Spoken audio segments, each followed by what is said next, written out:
Ya, Anda masih bersama kami di Bincang Halo Indonesia dan kita masih membahas tentang kesiapan SDM Indonesia dalam era MEA. Kita ke Mas Fitra. Mas Fitra, berbicara tentang MEA dan kita inginnya kan jangka panjang, bukan hanya MEA. Saya yakin kedepannya tidak hanya di kawasan Asia Tenggara, tapi juga Asia dan mungkin bahkan dunia.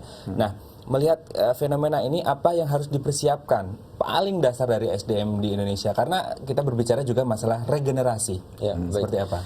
Yang pertama dari 8 lini profesi tadi yang belum sempat saya sampaikan di sesi sebelumnya adalah regenerasi kualitas. Ya, ambil contoh tadi profesi akuntan, terutama akuntan publik, itu rata-rata umurnya adalah late 30s atau early 40s. Artinya apa? Di orang-orang yang muda ini kemudian nggak bisa terjun langsung jadi akuntan publik misalnya, atau mereka entah karena alasan apa mereka kemudian pindah ke sektor lain. Begitu juga dengan insinyur. Kita banyak sekali lulusan insinyur, engineer kita banyak sekali. Ya, akan tapi mereka kemudian bekerja bukan pada tempatnya, bukan pada profesinya yang seharusnya mereka lakukan, gitu kan. Ini kan juga merupakan kendala, yaitu tadi regenerasi kualitas. Permasalahan umum adalah meskipun kalau kita berbicara mengenai white collars, saya terus terang masih optimis. Tapi kalau kita bicara kondisi ketenagakerjaan secara umum, permasalahan utamanya adalah dari sisi produktivitas. Dari paper atau dari penelitian Chris Manning dari Australian National University yang meneliti tentang kondisi ketenagakerjaan di Indonesia menyebutkan bahwa tingkat produktivitas kita tidak inline dengan pertumbuhan dari wage. Yang sejatinya wage itu merupakan fungsi dari produktivitas, tapi tidak terjadi. Wage itu bisa tumbuh misalnya 30-40% setahun, tapi tidak mengiringi produktivitas naik, tapi tidak setinggi wage.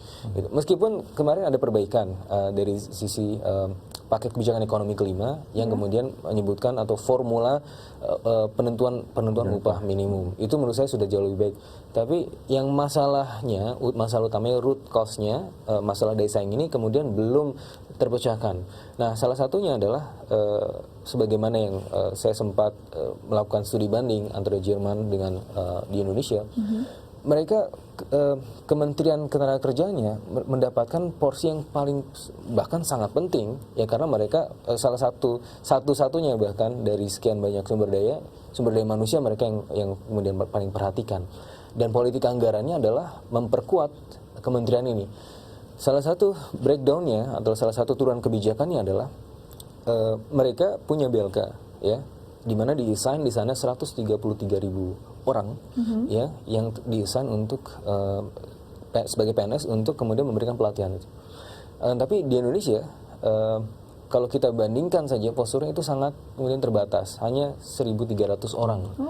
Artinya ini kan kedepannya seharusnya tempatnya Pak Heri ini harus kemudian diperkuat, dikasih anggaran lebih banyak, dikasih sumber daya manusia yang juga jauh lebih banyak. Karena apa sih, selain sumber daya alam, yang dimana sumber daya alam kita terbatas, ya, sumber daya manusia ini yang kemudian harus kita pikirkan ke depannya. Dengan jumlah penduduk kita yang luar biasa banyak, ya. Dan ini menjadi hal kenapa Indonesia kemudian digadang-gadang akan menjadi the next big thing di tahun 2030 nanti, karena sumber daya manusianya yang luar biasa. Amin. Karena ini sebenarnya aset yang bisa dikembangkan, tapi sebenarnya sampai sejauh ini apakah memang benar-benar kesulitan untuk mengembangkan SDM kita? Jadi begini, sampai dengan Pak Fitra tadi memang target kita. Untuk tahun ini tentunya yang tahun kemarin untuk posisi RMA sekarang. Tahun depan ini kemarin dalam rapat terbatas yang sampaikan Pak Menteri bahwa BLK harus upgrade total habis.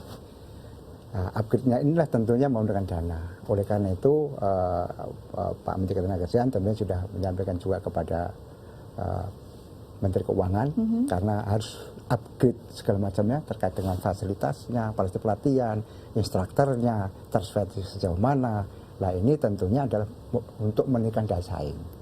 Nah, contoh umpamanya, nah, sekarang ini kan BLK kita ini masih beberapa yang masih stok lama lah, stok lama umpamanya pelatihannya masih Honda tahun 90-an, padahal sudah kata kita sekarang ini sudah gridnya sudah pakai injection. Nah, ini tahun ini sudah di-upgrade lagi. Jadi sudah di-upgrade, ya? Seperti TV kan sekarang ini masih yang tahun ini masih ditabung, sekarang udah flat. Nah, ini kan ditingkatkan. Dan akan terus ditingkatkan ya sebenarnya. Jadi sebenarnya tidak boleh ada ketakutan kita menghadapinya ya. Optimis bisa? Optimis itu sudah modal dasar kita untuk bagi kita untuk menilai saing, bagi tenaga kerja kita untuk melihat wawasan. Oke.